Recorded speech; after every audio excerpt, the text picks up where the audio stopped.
Success in Pathfinder 1E or any other tabletop RPG is often a question of how well you've utilized your resources. Now, I'm sure things like gold pieces, spell slots, and HP all come to mind when I mention resources. But one I think you should also consider is space, and one feat that gives you enormous power over your position and the ability to deal devastating melee damage while maintaining a bubble of safety is Spring Attack. Today I'll be looking at how the Spring Attack feat works, what you'll need to qualify for it, as well as the classes that are best suited to effectively utilizing this feat to blitz their way to victory at your next tabletop adventure. But before we begin, if you'd like to take your game further, please join the D6 Damage Discord. We have fantastic discussions about all aspects of the game: character builds, strategy guides, advice for DMs, group finding, and much, much more. You'll find a link to our Discord in the description of this video. Alright then, let's start our look at Spring Attack by discussing the feat's prerequisites. In order to qualify for the Spring Attack feat, you must have a dexterity score of 13 or higher, a base attack bonus of +4. If you're playing a class that has a full base attack bonus, you'll have to be level 4. If you're playing a class with the 3/4 BAB, something like a cleric or rogue, you'll have to be level 6. And if you're playing a half BAB class, like a sorcerer or a wizard, you'll have to be level 8, and you'll want to rethink taking this feat. Spring Attack also has prerequisite feats. First up, Dodge. Dodge gives you a +1 dodge bonus to your AC. You'll also need the Mobility feat. This gives you a +4 dodge bonus to your AC versus attacks of opportunity that are triggered when you're attempting to move within or leave a threatened square. You'll have to have a dexterity score of 13 or higher for dodge, and the dodge feat for mobility. Also, dodge bonuses stack, so when you have both mobility and dodge, you'll have a +5 dodge bonus against attacks of opportunity.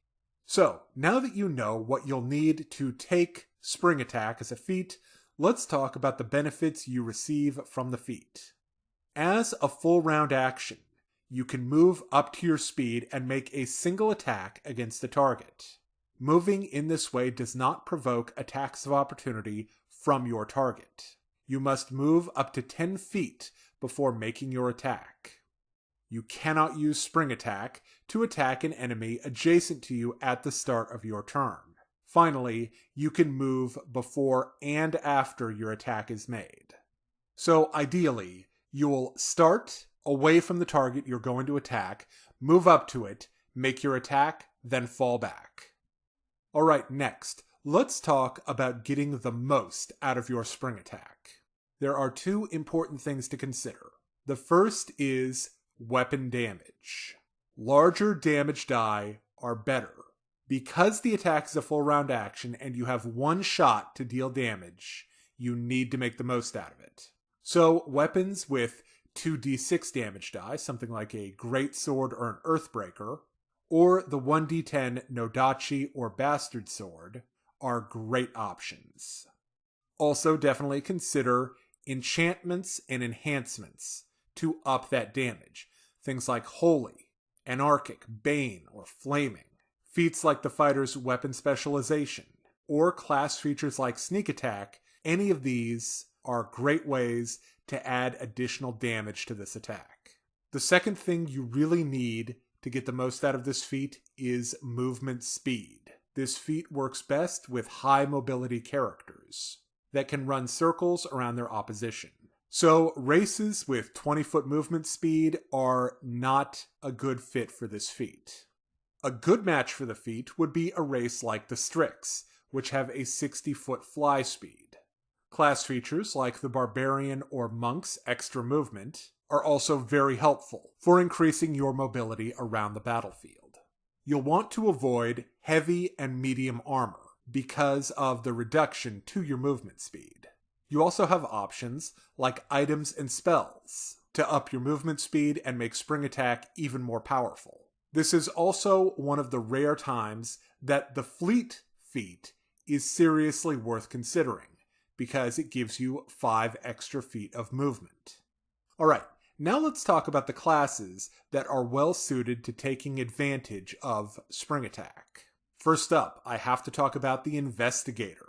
They have easy access to the Expeditious Retreat spell, which gives you an extra 30 feet of movement. And they also have a class feature called Studied Combat that adds extra damage to a specific target. Investigator is a great match for spring attack. Another really good option is the Magus. You have Expeditious Retreat on your spell list, as well as the ability to enhance your weapon with points from your arcane pool for additional damage. Also, think about the Barbarian. You have fast movement as a class feature, and the possibility of additional damage from rage and your rage powers. Next up, Monk. Monk is an interesting option. Not only do they have incredible movement speed bonuses, but you can also spend Ki as a swift action for even more movement. Yes, you can perform a swift action and a full round action in the same turn. Also, your unarmed strikes scale in damage. But unfortunately, you can't use Flurry of Blows with sneak attack. Another solid option is Fighter. As a fighter, you have the feats to build yourself into whatever you want to be. So you could use your bonus combat feats to up the power of a big, heavy weapon, and spend your regular feats on something like Fleet for additional movement. There's also Rogue. Now this one is tricky to pull off, as you don't have the ability to get enhanced movement or a reliable way to get sneak attack. But if you can rely on your party, something like a Strix Rogue swooping down for a quick backstab before taking to the air again can be a lot of fun on tabletop. Finally, I have to mention the Inquisitor. Like the Investigator and the Magus, you have spring attack on your spell list, and Bane can be a huge enhancement to your damage output. Now, I'd like to conclude this video by talking about the items and equipment that will help enhance your build. First, let's look at AC. Keeping your armor class competitive is important, even if you're using your superior mobility to keep out of the way of the heavy hitters in a battle. You'll still have enemies taking shots at you, and you need to cut down on that damage as much as you can. Something that will really help you get the best armor you can is Mithril. One of the best in class items you can get is a breastplate made from Mithril. It has a +6 armor bonus, and if it's made from Mithril, it will count as light armor for the purpose of speed and mobility.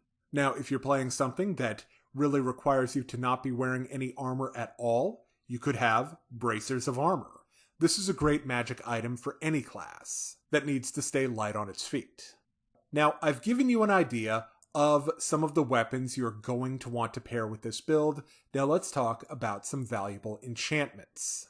A fantastic one is Holy. Most of the enemies you're likely to encounter will be of evil alignment. Things like undead, evil dragons, demons, devils, and the like. And Holy is a good all-rounder. It deals an extra 2d6 of damage against these evil creatures. However, if you're evil yourself, you'll be incurring a -1 level penalty for trying to use a weapon with this divine enchantment. A much more generic, but still really good option is Impact. It causes a weapon to deal damage as if it was one size category larger. Slapping it on a big old greatsword will make a weapon that's truly devastating. Finally, let's talk utility. The number one utility item you should think about are Boots of Speed. As a free action, you can give yourself the effect of haste, which includes an extra 30 feet to your movement speed. There's also Winged Boots. You get a fly speed equal to your movement speed. The extra access you can maneuver with is really helpful, even if it doesn't give you any kind of boost to your overall movement speed. Thank you very much for watching this D6 damage examination of the Spring Attack feat. I hope it's gotten you thinking about how to utilize the space between you and the enemy at your next tabletop battle. Now, if you're in the market for dice, books, or other gaming paraphernalia, check out Noble Knight Games. You'll find an affiliate link in the description of this video. And if you're interested in a good old-fashioned haunted house adventure, check out Sorceress, the Dietrich House. A module for 4 level 3 characters, compatible with Pathfinder 1E. And it's available right now on DriveThruRPG.